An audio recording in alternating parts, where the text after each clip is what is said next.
आप ये बताएं, टॉपिक है ये है कि जंग क्यों लगता है। रस्टिंग, रस्टिंग क्यों होती है, यानी रस्टिंग का मतलब होता है लोहे को जंग लगने को, लोहे को जंग लगने को कहते हैं रस्टिंग। लोहे को जंग लगने को कहते हैं रस्टिंग। रस्टिंग की डेफिनेशन ये है, corrosion of iron, corrosion, corrosion, corrosion, corrosion of iron is called rusting. ये तो सिंपल सी बात हो गई। अब जंग लगने का अमल क्या है, वहां पर क्या केमिकल रिएक्शन होता है कि जंग लग सकता है। मेरी आवाज बिल्कुल क्लियर आ रही है ना? जी सर। भाई जंग ना तब लगता है जब डेंट पड़ जाए या दाग धब्बा हो, यानी स्टेन हो, स्टेन हो, दाग धब्बा हो, या फिर डेंट पड़ जाए।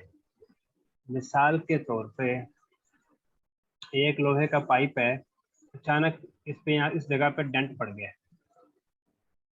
ये एक लोहे का पाइप है और इसकी इस जगह पे डेंट पड़ गया, डेंट।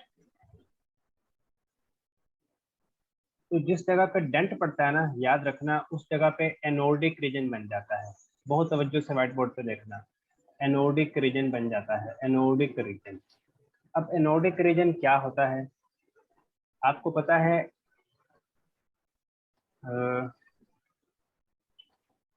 एनोडिक, यार एनोडिक के एनोडिक के क्या स्पेलिंग होते हैं? ANODIC, हाँ, ANODIC, एनोडिक रीजन बन जाता है।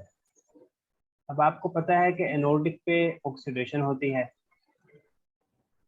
ऑक्सीडेशन होता है, लॉस ऑफ इलेक्ट्रॉन। तो अब यहाँ पर जो आयरन है ना,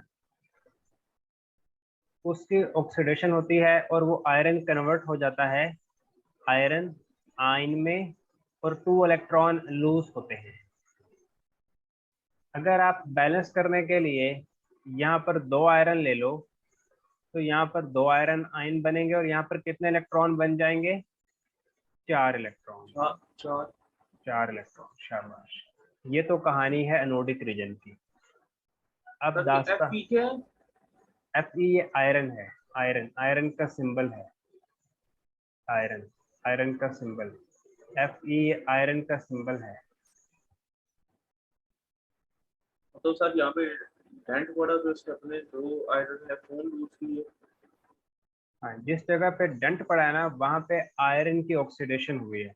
अब बैलेंस करने के लिए हमने 2 लगाए हैं, 2 सिर्फ बैलेंस करने के लिए लगाया, इक्वेशन को बैलेंस करने के लिए। जिस जगह पे डेंट पड़ा है ना, इस जगह पे जो आयरन था, आयरन का मतलब है लोहा, इस जगह पे जो लोहा था उसकी हुई है ऑक्सीडेशन, और वो लोहा कन्वर्ट हुआ है Fe+2 में, और 2 इलेक्ट्रॉन प्रोड्यूस हुए हैं। क्योंकि लोहा, लोहा आयरन जब भी इसकी ऑक्सीडेशन होती है तो ये 2 इलेक्ट्रॉन देता है या 3 इलेक्ट्रॉन देता है, लेकिन यहाँ पर इसने 2 इलेक्ट्रॉन दिए हैं। बैलेंस करने के लिए हमने 2 आयरन ले लिए, यानी अगर एक आयरन की ऑक्सीडेशन हो और आयरन+2 बने तो 2 इलेक्ट्रॉन लूज होंगे। अगर 2 आयरन हो, आयरन+2 बने तो 2 और इलेक्ट्रॉन लूज होंगे। तो इन दोनों को मिलाकर हम यूं भी तो लिख सकते हैं, 2Fe, 2Fe+2, 4 electron, total 4 electron हो गए ना।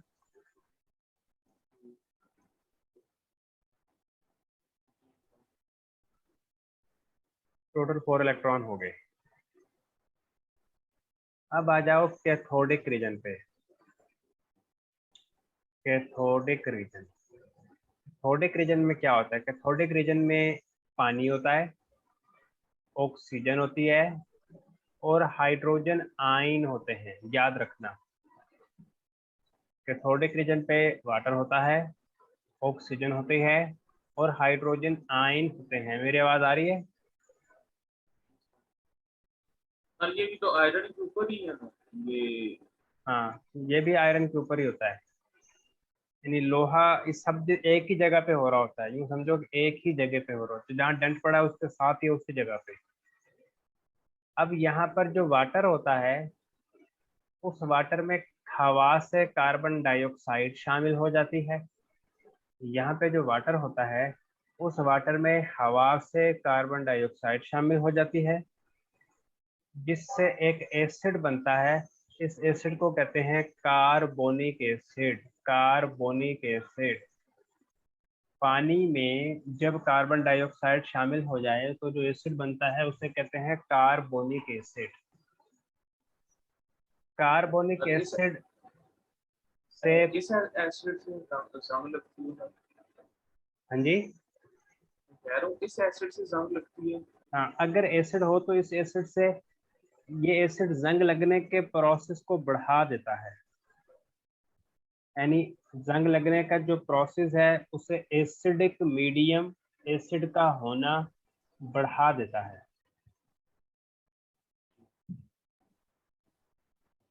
अच्छा,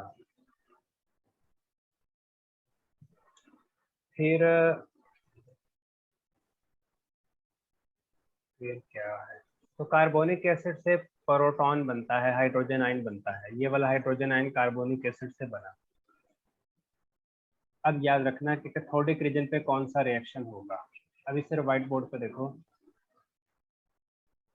ये एनोडिक रीजन का रिएक्शन तो ये है।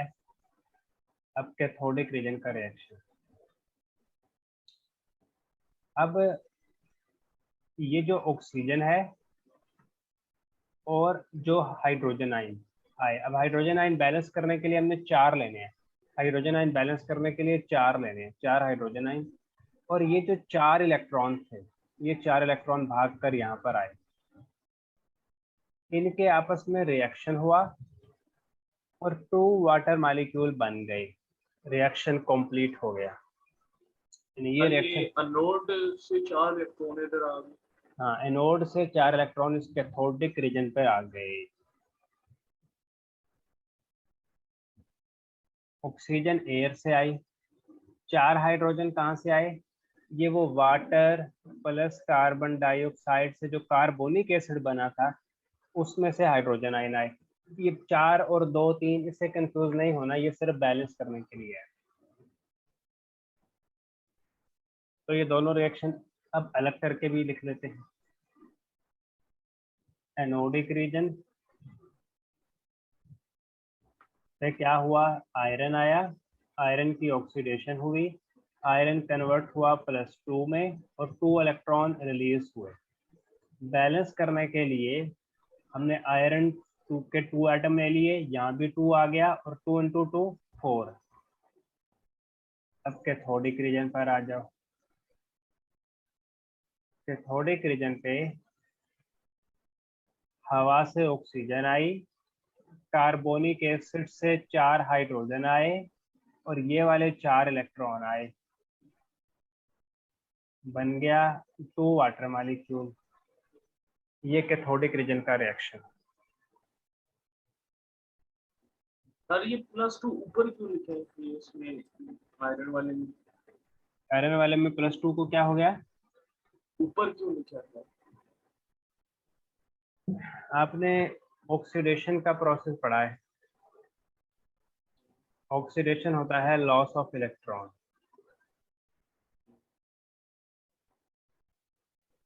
तो जब कोई एटम अपने इलेक्ट्रॉन लूज करता है तो हम उस एटम पे चार्ज लगाते हैं। अगर आयरन ने 2 इलेक्ट्रॉन लूज किए तो जो एटम इलेक्ट्रॉन देता है उस पर कौन सा चार्ज आता है, प्लस। अब आयरन ने 2 इलेक्ट्रॉन दिए तो इस पे +2 आ जाएगा। Positive ion, negative ion, cation वाली बात कुछ याद है? सर वो कैट एक एन आयन थी और कैट आयन था। नहीं, वो आपको भूल गई है।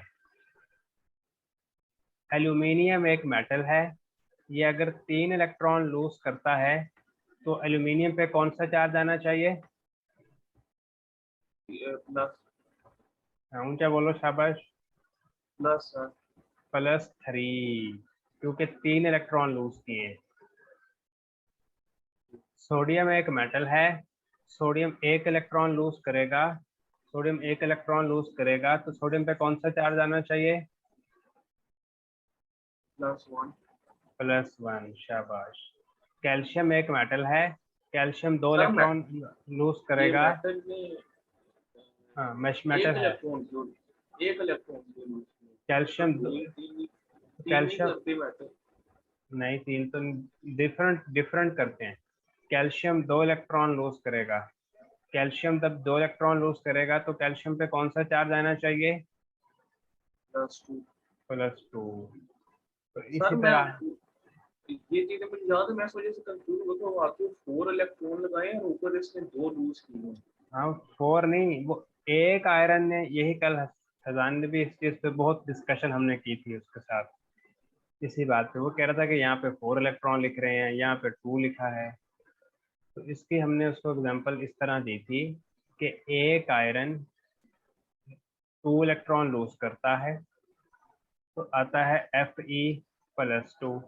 अब आप एक और आयरन ले लो, वो भी 2 इलेक्ट्रॉन लूज करता है तो आता है Fe+2। भाई अब इन दोनों को अलग अलग लिखने के बजाय आप यूं भी तो लिख सकते हो Fe2Fe, Fe+2, Fe+2, 2Fe+2, दो दो 4 इलेक्ट्रॉन। तो इस तरह ये इक्वेशन बनती है।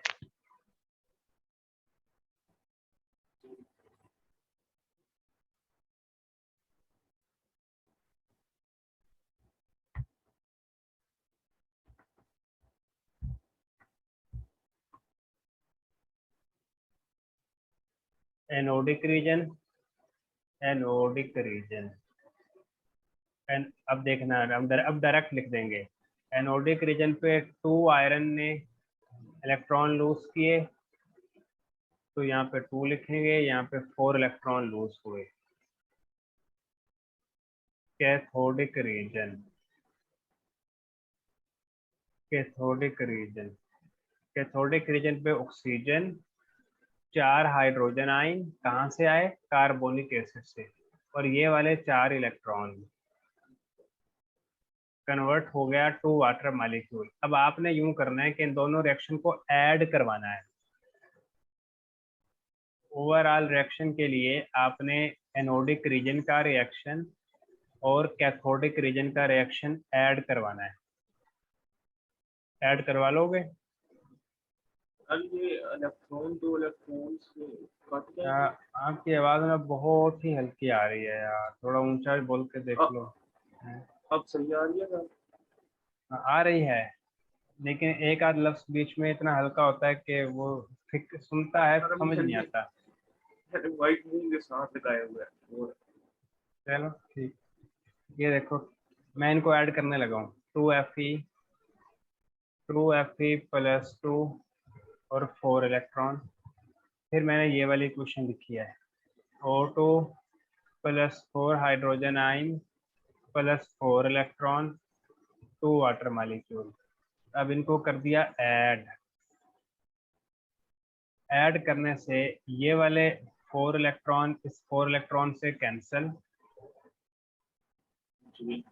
2Fe बचा, यहाँ से ऑक्सीजन बची, यहाँ से 4 हाइड्रोजन आयन बचे,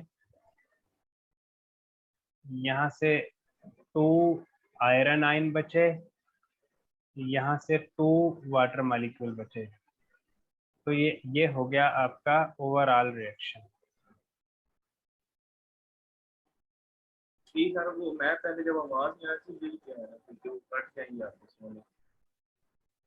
तो अब आप किताब का पेज नंबर 128 ओपन करो।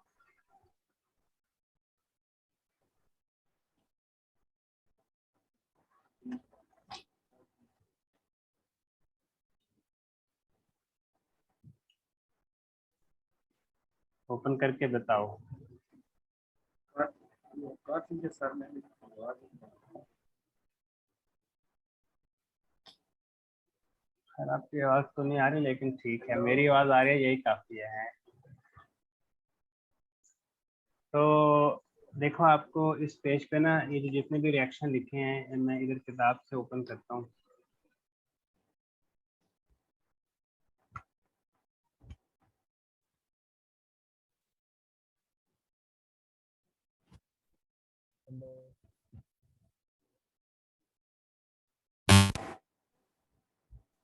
यार डरा रहे हो, डरा क्यों रहे हो? आवाज आ रही है सर? आ रही है, आ रही है, आपको आ रही है सर? आ रही है। अब सही आ रही है? हाँ सही आ रही है, मतलब कुछ सही आ रही है, पहले पहले जैसे ही देखो, मतलब अब सही आ रही, समझ आ रही है। ये देखो भाई, आपकी अपनी बुक का ये वाला रिएक्शन देखो, ये रिएक्शन अब आपको इससे पहले ये वाला रिएक्शन, आप अपनी बुक के पेज नंबर 128 पे इन रिएक्शंस को देखो जो आपको याद हो चुके हैं। ये रिएक्शन अब आपको याद हो चुका है। ये रिएक्शन कौन सा रिएक्शन है, किस किस किस रीजन का? एनोडिक रीजन का। फिर ये वाला रिएक्शन भी आपको याद हो चुका है। ये रिएक्शन किस रीजन का है, बोल के बताओ, ये रिएक्शन किस रीजन का है? कैथोडिक रीजन का। फिर ये वाला रिएक्शन भी अब आपको समझ आ गया, ये कैसे आया है, ओवरऑल रिएक्शन। तो ये 3 रिएक्शन जो बच्चों को याद करने में बड़ी दिक्कत होती है, आपको याद हो चुके हैं।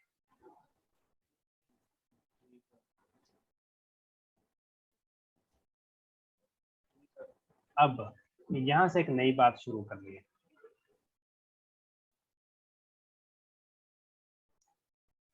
अब ये देखो ओवरऑल रिएक्शन है, बहुत तवज्जो से स्क्रीन पर देखो। ओवरऑल रिएक्शन में ये जो आयरन आयन बना है Fe+2, इसे कहते हैं फेरस आयन। इसका नाम है फेरस आयन, इसे आयरन आयन भी कहते हैं, आयरन आयन भी कहते हैं। ये जो आयरन आयन बना है, ये आयरन आयन उस सारी जगह पे फैल जाता है जिस जगह पे पानी होता है और ऑक्सीजन होती है। ये देखना भाई उस्मान, ये जो आयरन आयन है ये सारी उस जगह पे स्प्रेड हो जाता है जिस जगह पे पानी होता है और ऑक्सीजन होती है। तो वहां जाकर ये एक साल्ट बना देता है जिसे कहते हैं Fe2O3 एन वाटर मॉलिक्यूल। इस साल्ट को कहते हैं जंग लग गया। The iron ion form spread throughout the surrounding water and react with oxygen to form the salt Fe2O3, which is called rust. It is also a redox reaction. अब इस reaction को देखो, ये आयरन आयन जो overall reaction में बना था, iron ion जो ओवरऑल रिएक्शन में बना था, फजा से हाफ मोल ऑक्सीजन, फजा से हाफ मोल ऑक्सीजन और कुछ वाटर की अमाउंट लेकर ये वाला साल्ट बना Fe2O3 water molecule, Fe2O3 water molecule, Fe2O3 water molecule और 4 हाइड्रोजन आए। अब ये जो Fe2O3 वाटर मॉलिक्यूल है, ये वाली चीज इसको कहते हैं रस्ट, जंग, जंग। सर ये आप कह रहे थे कि आयरन आयन उस जगह पे फैल जाता है जहाँ पे ऑक्सीजन और पानी होता है। तो सर ऑक्सीजन और पानी तो हवा में भी होता है। यार जी कुछ नहीं समझ आई, मतलब आपकी आवाज नहीं आई, ये सर पता चला कि आपने कुछ पूछा है, ये नहीं समझ आएगी क्या पूछा है। सर अभी बेहतर आ रही है कि हाँ सर ये एक मिनट मैं मोबाइल से कनेक्ट करता हूँ। ऐसा करते हैं, ऐसा ना कल कर लेंगे, बस ये मैंने आपको रिकॉर्डिंग भेज देता हूँ। आखिरी बात आप दोबारा सुन लो, अभी इधर ही रुको, आखिरी बात दोबारा सुन लो। आखिरी बात ये है कि जो आयरन आयन बना है ओवरऑल रिएक्शन में, ये iron ion spread through out the surrounding water, उस पानी में फैल जाता है और ऑक्सीजन के साथ रिएक्ट करके एक साल्ट बनाता है। इस साल्ट को कहते हैं रस्ट। बस, और फिर ये रिएक्शन याद करना है। यानी आयरन आयन आया, देखो मैं लिख रहा हूँ, आयरन आयन आया, हवा से हाफ मोल ऑक्सीजन आई और उस सारी जगह पे काफी पानी था, NH2O। तो बैलेंस करने के लिए यहाँ पर हमने 2 भी साथ लगा दिया।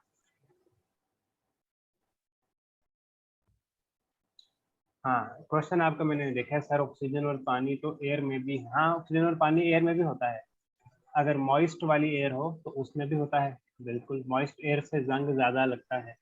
अगर नमी वाली हवा होगी तो उससे जंग ज़्यादा लगेगा।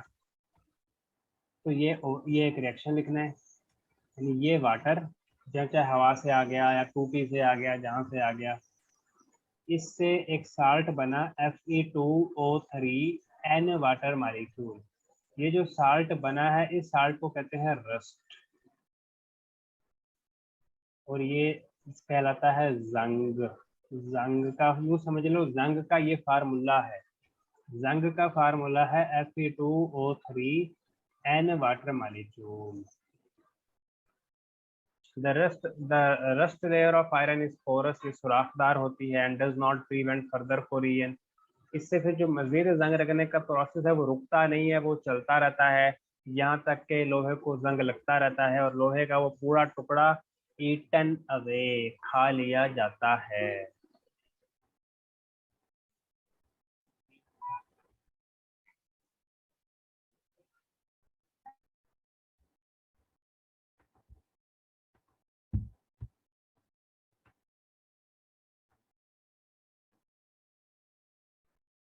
सर आपका माइक बंद है। हाँ बस वो हमारी गलती से बंद हो गया।